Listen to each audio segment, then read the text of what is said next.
Hello, Munsif. Welcome to our conference here in Malta. Just to get you also here on track, we, as mentioned, are talking about the fund structure here in Malta in regards with the Islamic funds and Islamic Sharia compliant principles to set up funds here in Malta. You are joining us here with Dr. David Zahra and Dr. Max Ganado.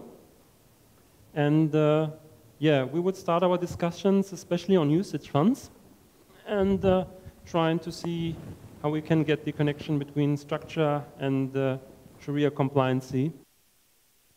Let's start with our first questions. I mean, usage are now gone through a harmonization process in terms of directives in Europe.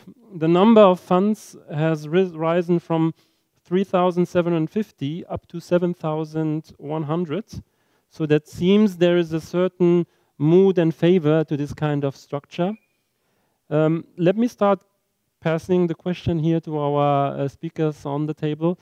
What is, in your opinion, a driver and a reason for this significant rise? And where do you see the advantage and disadvantage of usage?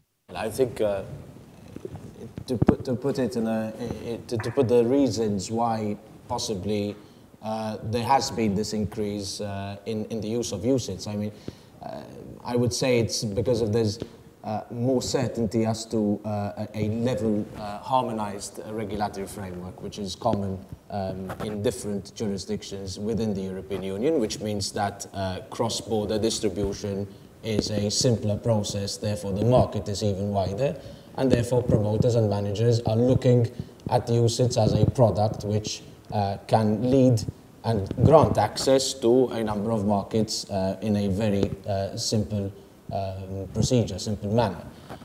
There is also an interesting move as well from the non-sophisticated funds to more sophisticated usage funds, even within the usage framework, which is also an interesting development, which is also allows, therefore, more or rather different investment strategies to be also placed within the usage framework.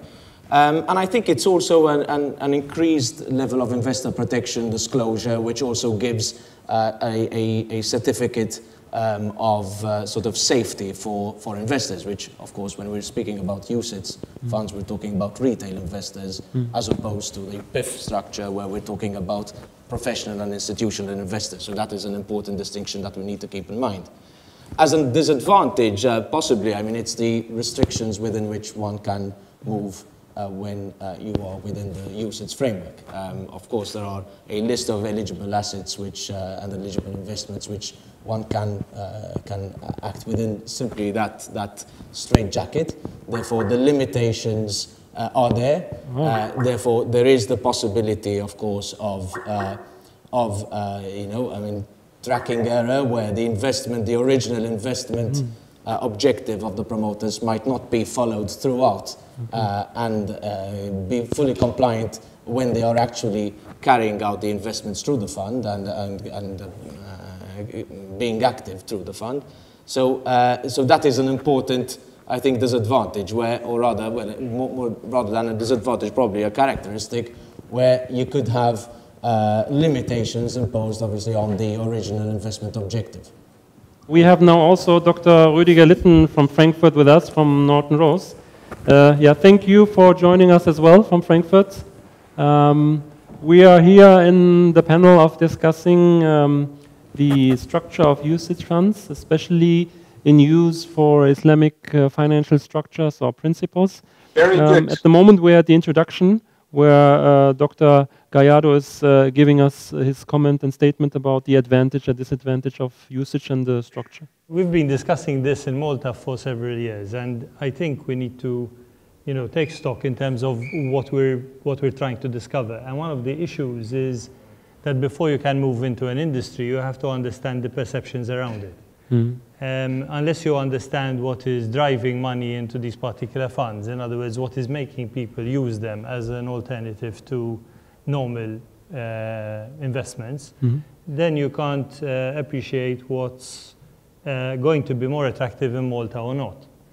And I think the difficulty we've been having over the past 2 or 3 years that we've been debating this issue is we haven't yet identified what is pushing towards the creation of compartmentalized philosophies within investment funds, such as Sharia compliant funds, as opposed to others. In other words, if the whole Islamic world had to invest only in Sharia funds, then obviously there's going to be a massive market. But if there isn't a mandatory rule on that point, then by definition there's a choice, and the issues fall onto other issues. So Malta funds become important, obviously, if they are Sharia compliant, because they have other features such as, costs, ease of setup, predictability of the rules, attractiveness of the regulation, because like every other fund, a share compliant fund has these positives in it. And I think the fact that Malta has moved so well in the last 7 years in the funds industry is based on those factors.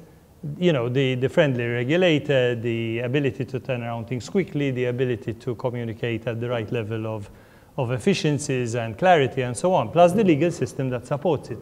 So, then moving into the Sharia fund in particular, Malta doesn't bring to the table anything special in relation to Sharia funds per se, because that is global. And in relation to UCITS, Malta brings to the table what other countries within the European Union does as well. So I think, really, if we really had to focus on what Malta brings, which is attractive, we are not going to be talking about either UCITS or Sharia, but other features which we are proud of because we have proven that we could do all types of funds with all types of legal types, like partnerships or trusts or CCAVs, open-ended, closed-ended, in other words, all the legal features which a typical fund structure would look for are available within our law, and they will be brought to the table in relation to the Sharia ones with the restrictions within UCITS and the advantages of a European location with the kind of things David has been highlighting.